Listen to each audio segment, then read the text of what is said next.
Dan di antara rahasia sholat itu, kekhususan sholat umat Nabi Muhammad SAW,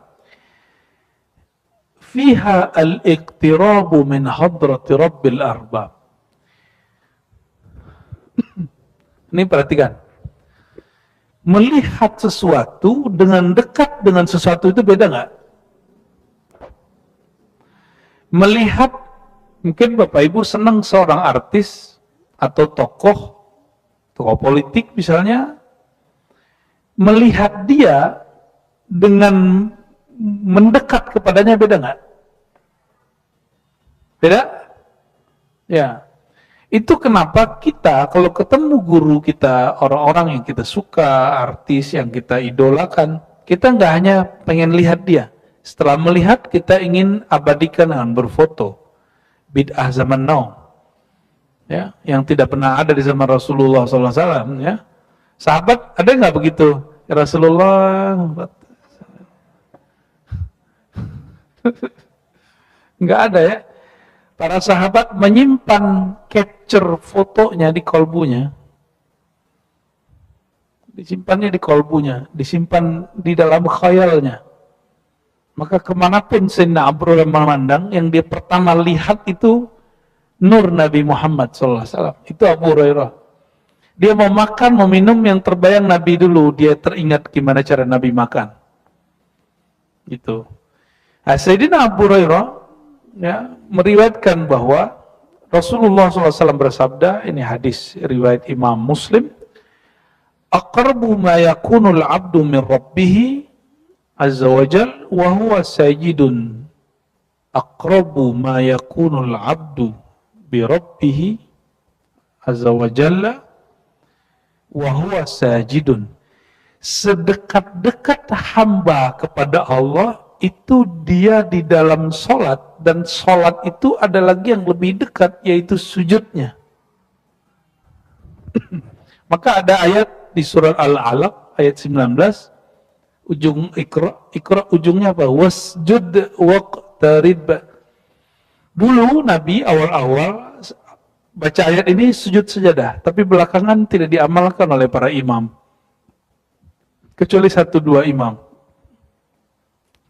Wasjud, sujudlah kamu, waqtarib. Nah, kalau saya menerjemahkan bukan mendekatlah, sujudlah kamu, niscaya kamu didekatkan kepadaku. Gitu. Dan lagi-lagi Bapak Ibu, kenapa sujud itu terdekat? Seandainya Allah itu di langit, di aras, maka orang yang di gunung lebih dekat daripada kita. Jadi yang tinggal di apartemen lantai 30, itu lebih dekat kepada Allah. Betul nggak? Itu perkataan Ibnu Taimiyah yang paling aneh, yang digelari Syekhul Islam mengatakan itu. Maka ulama di zamannya kemudian menyidang beliau, lalu jawabannya nggak memuaskan, akhirnya masuk penjara. Apa kata Ibnu Taimiyah?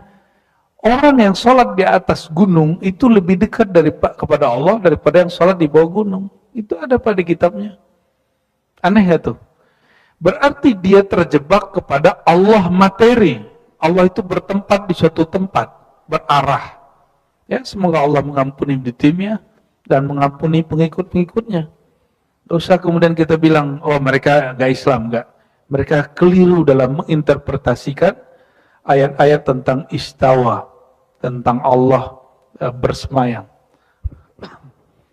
Tapi kalau Bapak Ibu ketemu saya 2018, 19, oh itu jadi bahan olok-olokan kita itu. Ya. Hari gini Allah di langit, nah itu gitu jadinya ya. Kalau sekarang kita nggak begitu, kita malah mikir, ya Allah, sampai segitunya kekeliruan menafsirkan ayat itu berefek kepada seorang yang namanya Imam Ibnu Taimiyah. Selevel Ibnu Taimiyah bisa terjebak kepada mematerikan Allah, apalagi pengikutnya. Maka jalan keluarnya bukan untuk buat debat terbuka dengan Wahabi, enggak. Jalan keluarnya kita memohon ampun untuk diri kita dan untuk mereka. Jangan-jangan selama ini kita bermuamalah dengan mereka tidak benar juga. Ya, meskipun depan masjid itu Habib sudah ada tulisan Masjid Ahlus Sunnah wal Jamaah, Tapi bukan berarti Wahabi nggak boleh sholat di sini toh. Syiah nggak, bukan, nggak. Tetap boleh sholat. Ini hanya menyebutkan manhaj masjid ini apa, gitu. Dan itu keberanian yang mesti ada di banyak masjid. Karena banyak masjid di Jakarta sudah hilang, bangunannya masih ada.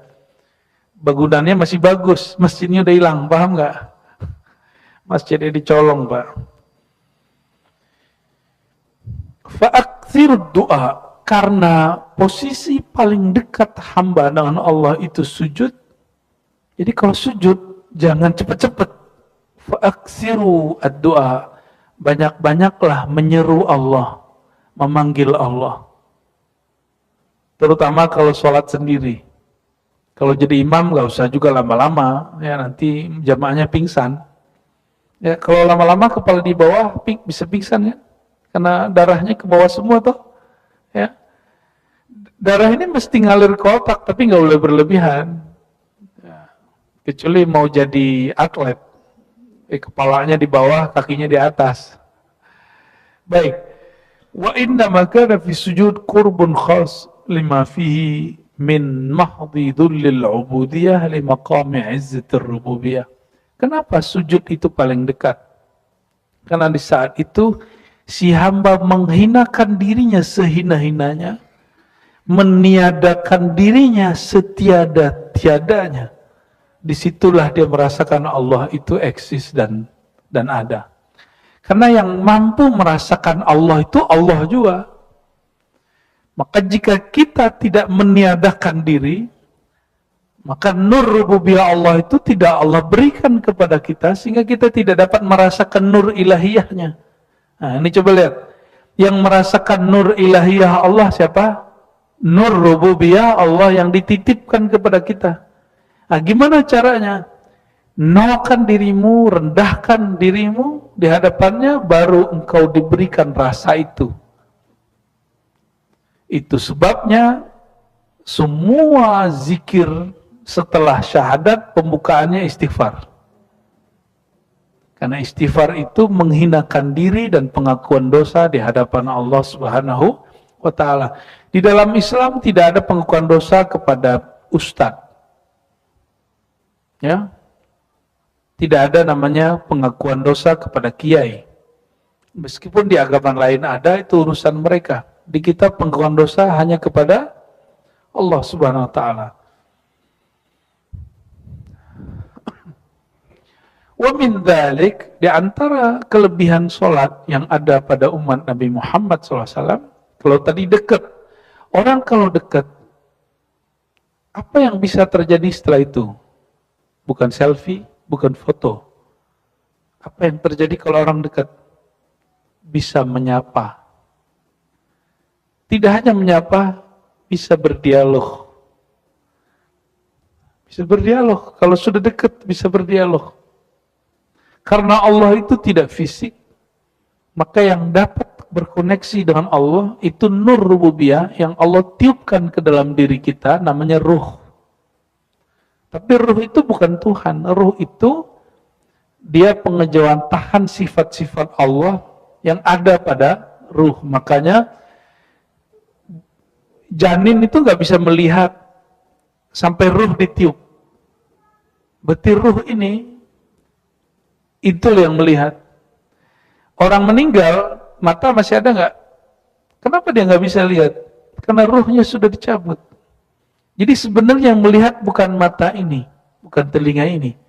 Jadi walaupun secara fisik Bapak Ibu tubuh ini yang datang, tapi yang menyuruh datang bukan tubuh ini. Yang lagi dengar bukan telinga itu yang sedang mendengar ruh. Itulah sir rububiyahnya Allah. Tapi ingat, ini akidah Ahlussunnah yang menjadi panduan orang bertasawuf. Tapi banyak orang lupa di sini. Kekeliruan dalam belajar ilmu hakikat, ya, keracunan hakikat namanya. Ada satu ungkapan, ana sirullah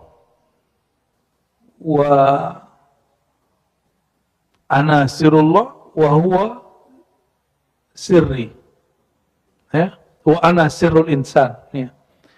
Manusia itu sir aku, sir Allah, sedangkan aku sirnya manusia.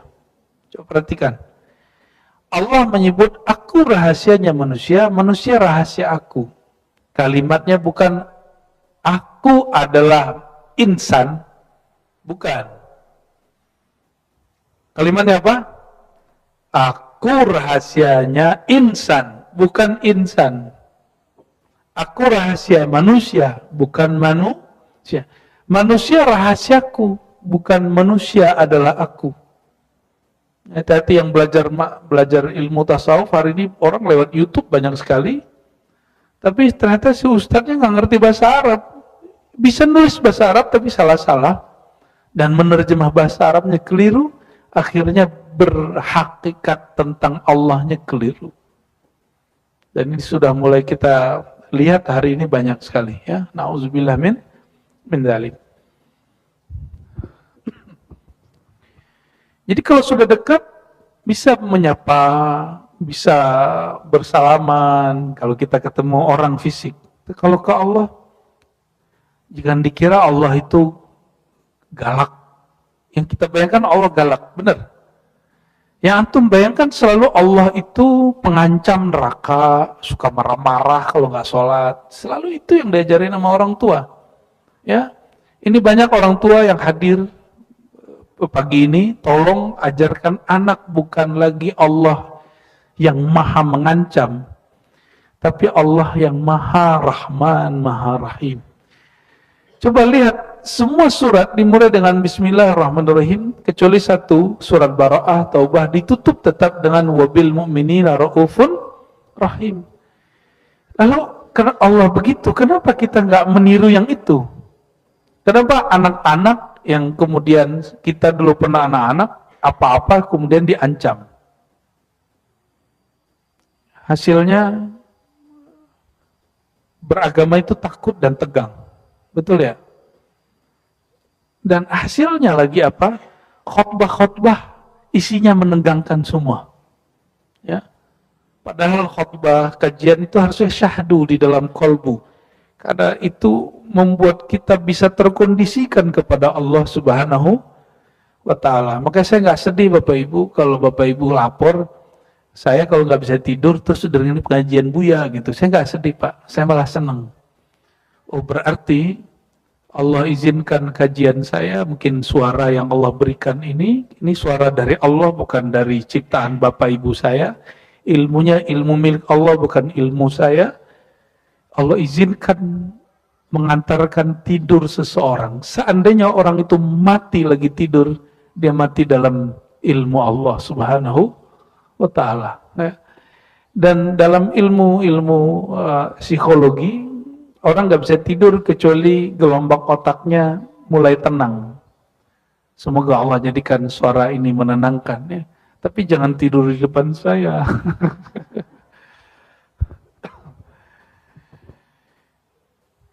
An Anas ya, dari Sayyidina Anas radhiyallahu taala anhu, qala Nabi sallallahu alaihi wasallam. Nabi sallallahu alaihi wasallam bersabda, ini rahasia salat.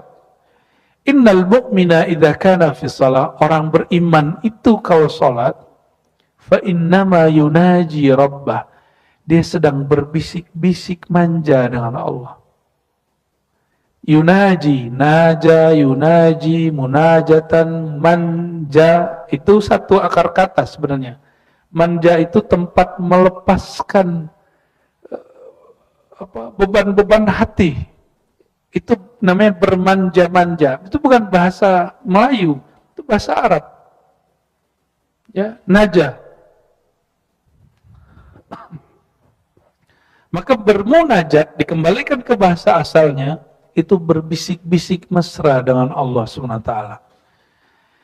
Tapi kebanyakan kita memahami munajat itu cuma minta-minta. Saya lagi butuh, saya minta. Saya lagi perlu, saya minta. Jadi kita ke Allah itu cuma sebatas perlu.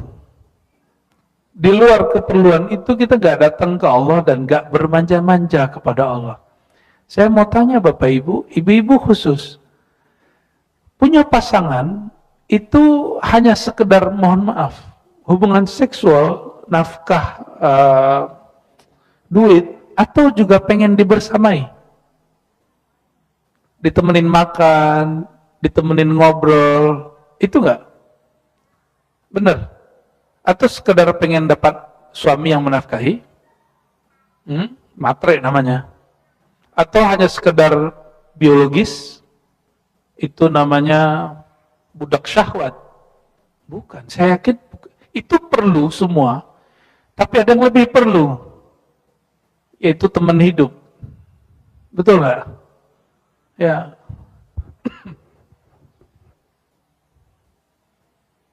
Teman ngobrol gitu, ya. Fala yabzuqanna baina yadayhi wala an yamini. Meskipun Allah tidak fisik, tapi kalau sholat menghadapnya ke mana? Ke depan.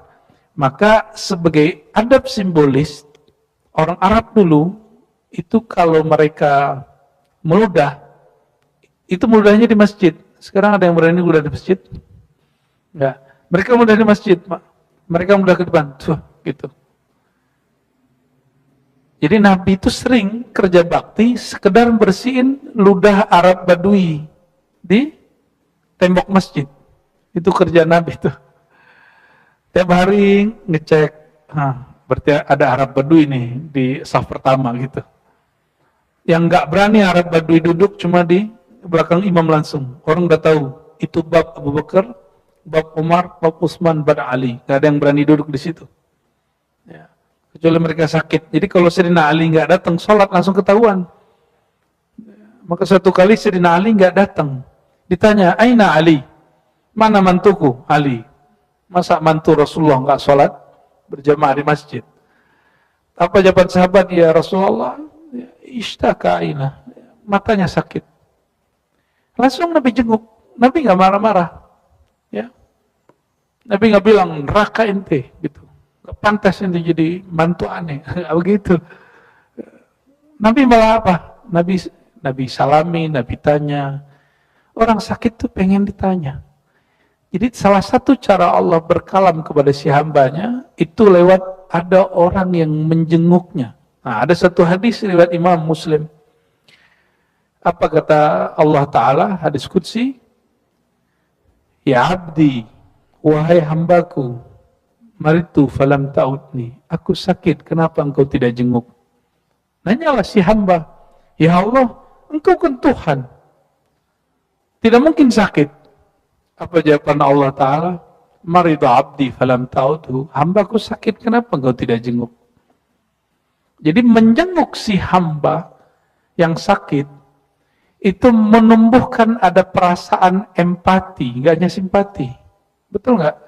Kasihan nggak kalau orang sakit? Di saat kasihan, itulah saat kita sedang mengekspresikan Rahman Rahimnya Allah SWT. Law'udtahu lawajadtani indahu, wahai hamba, jika engkau menjenguk hambaku yang sakit itu, engkau sedang menjengukku. Lawajadtani indahu, engkau akan temui aku di sana. Apa yang ditemui? Rahman Rahimnya Allah Subhanahu wa Ta'ala. Jangan GR terus ngomong gini, saya ini kalau dapat ilham tentang orang mati, pasti mati. Bangga dia. Ya, emang kamu siapa? Ya, saya mau tanya nih Bapak Ibu yang asik dengan ilham-ilham sampah itu, ya, mohon maaf. Orang itu mati karena kita dapat ilham atau karena Allah menakdirkan dia mati? Nih, 02 menang nih. Ya, itu karena ada wali mengatakan, saya dapat ilham, Siano menang. Siano menang itu karena ilham si wali atau karena kehendak Allah? Kita sering kejebak, sering takjub. Ini yang disebut muhlikat, yang membuat seorang hamba itu amalnya binasa, dirinya binasa, ketika dia yu'jib, ya, dia takjub kepada dirinya, amalnya, ilmunya. Jadi nggak boleh Bapak Ibu. Yang boleh itu menceritakan nikmat Allah, karena dia dari Allah, bukan karena itu ada pada kita. Ya. Ini bagian terakhir barangkali ya. Jadi ketika kita sholat, batuk, Bapak kalau batuk, tutup tangannya. Karena kita sedang menghadap ke Allah. Ya, batuk ke bawah. Karena kalau ke kiri ada orang juga. Ya, benar nggak? Nah, dalam hadis ini menarik. Sebelah kananmu malaikat, sebelah kirimu syaitan atau jin. Nah, ini ungkapan majazi sebenarnya, bukan hakiki. Karena malaikat ada kiri kanan kita. Jin, syaitan juga ada kiri kanan kita ya.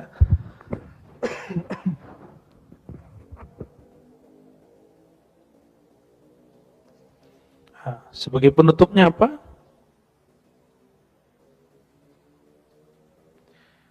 Anna salata fiha tawajjuh wal ikbal ala Allah. Salat itu adalah tawajjuh. Tawajjuh itu artinya menghadapkan ruh kolbu kepada Allah Subhanahu wa ta'ala. Tawajjuh dan ikbal ini dua sinonim. Kita sering kasih nama orang Iqbal ya. Tapi nggak ada kan nama orang Tawajjuh. Ada nama orang Tawajjuh nggak? Nggak ada ya. Tapi sering kita dengar nama orang Muhammad Iqbal. Itu nama filosof di Pakistan ya, filosof Muslim. Jadi Iqbal itu hati menghadap kepada Allah. Lawan dari Tawajjuh dan Iqbal itu adalah i'rad wal idbar. Al-i'rad wal idbar. Berpalingnya hati kepada Allah, dari Allah menghadap dunia.